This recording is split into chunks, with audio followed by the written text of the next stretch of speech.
Matt and I have been married for 9 years, and I've been in Kenya now for 3 years. My husband and I are Christians, we're born-again Christians. Our faith is very important to us. Our son is Kenyan. We gave him a Kenyan name. His name is Kiano. He's a very happy baby. We love him so much. He loves singing. He loves water. He is a joy to us. We love him so much.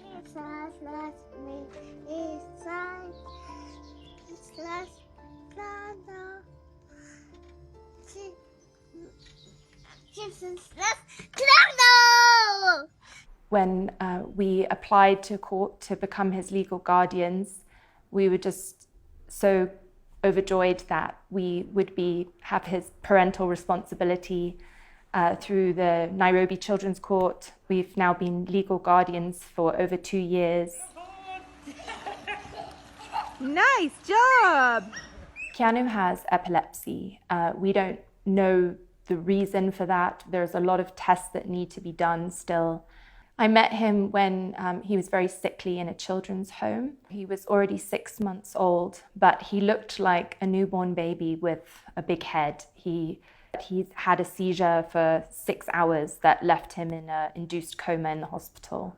And he's currently on anti-seizure medication, which is not a good long-term solution for him. It has a lot of side effects, but it's necessary to prevent him from having seizures. So we were advised through the Kenya National Commission of Human Rights, to make an application in court to travel so that we could take Kiano to a hospital so that he could be seen by a specialist neurologist. The Child Welfare Society of Kenya made an application to be enjoined as an interested party, saying that they think that we're child traffickers, that the child is in grave danger, that he's not sick at all. Completely baseless allegations that I don't know why anyone would say that.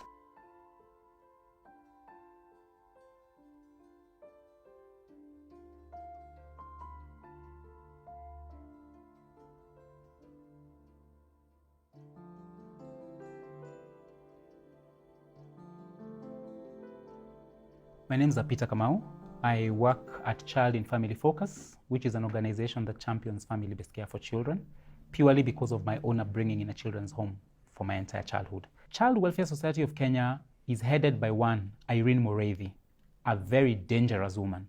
They have succeeded in getting the cabinet to put in a moratorium on intercountry adoptions in 2014. And that moratorium, unfortunately, was not rightly founded. There isn't such a thing as child trafficking through adoptions. For your information, a few cases after calling the moratorium, around 5 cases were taken to court. And so out of these 5 cases, 4 of those cases were allowed by the court to continue because the adoption agencies were found to have done their work well, and there was no culpability on their part. Only 1 case had a child returned to a relative. What does that tell you?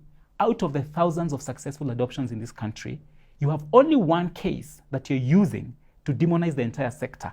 So Kenyans have been deceived through the media, unfortunately. Parliament has been deceived and allowed some bills to pass. And it is the big cartel that needs to be looked into. Ever since Irene Mureithi came into our lives, we have experienced nothing but strange incidences of harassment and allegations.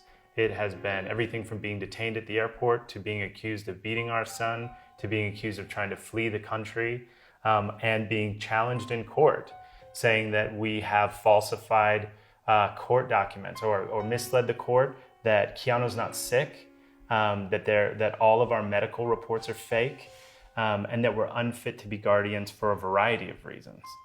It has been totally surprising and extremely hurtful and frustrating.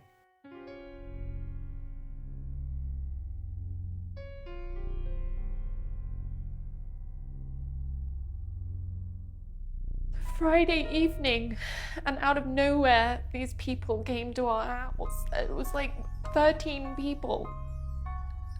I just felt shoulders and hands and a huge force. And they said, we're all police, we're all police. They didn't look like police officers. They had no uniform. They said, no, you're not allowed to call anyone. And he snatched my phone away from me and they forced me back in. I just felt it. I knew they were going to take him, but what are we supposed to do? There's 13 people in our house.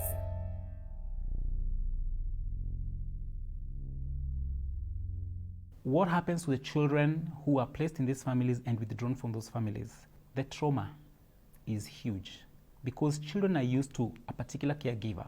They're used to the love, to the attention, but then they have been withdrawn without planning, without any due processes being followed, illegally withdrawn. What that does to that child is that it heightens or increases the trauma on the part of the child. Baby Kiano, unfortunately, is a victim of something that is not about the interest of children. It is not about its interest. It is about money, it's about power, and it's about elevating Child Welfare Society of Kenya and throwing every other person so that they get the monopoly. And to Kiano, it is very unfortunate. My heart bleeds for that child. My heart is broken about the way the child was withdrawn from that family.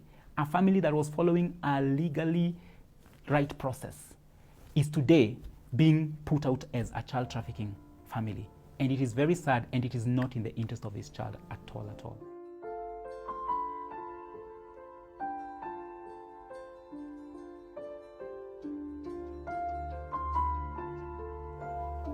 I don't understand why, they've accused us of all these things. We're saying we've made fraudulent orders, from the court, that we're child traffickers, that we're lying about his medical, and yet no one has come to investigate us, no one's arrested us. We believe this is happening because we have refused to be extorted, we have refused to bribe at every turn. We've done everything through the court, through the government, and we're aware that this is happening to other people, and that, the way these people prey on your love and your attachment that you have. This is an innocent child who's had medical problems his whole life. God saved his life. And we believe there are other people out there that have experienced this same sort of intimidation and harassment and extortion. We believe that they're out there. We've had people reach out to us anonymously and say, this happened to me, and they're totally afraid to talk about it. So to those people, I would say, have courage. We're speaking out, and we want everyone that has ever experienced anything like this to speak out, because if we bring this issue into the light, it's something that we know that will be addressed. But the first step is that we all tell our stories and that we show that this is real and it's really happening and it's hurting kids. This is our son. This is our son right here at Christmas. And he's a sweet kid. He's so happy. And this is his monkey that he's had since he was, super, super teeny. Please help us get our baby home. #bring Kiano home. Kiano, we love you very much and we miss you.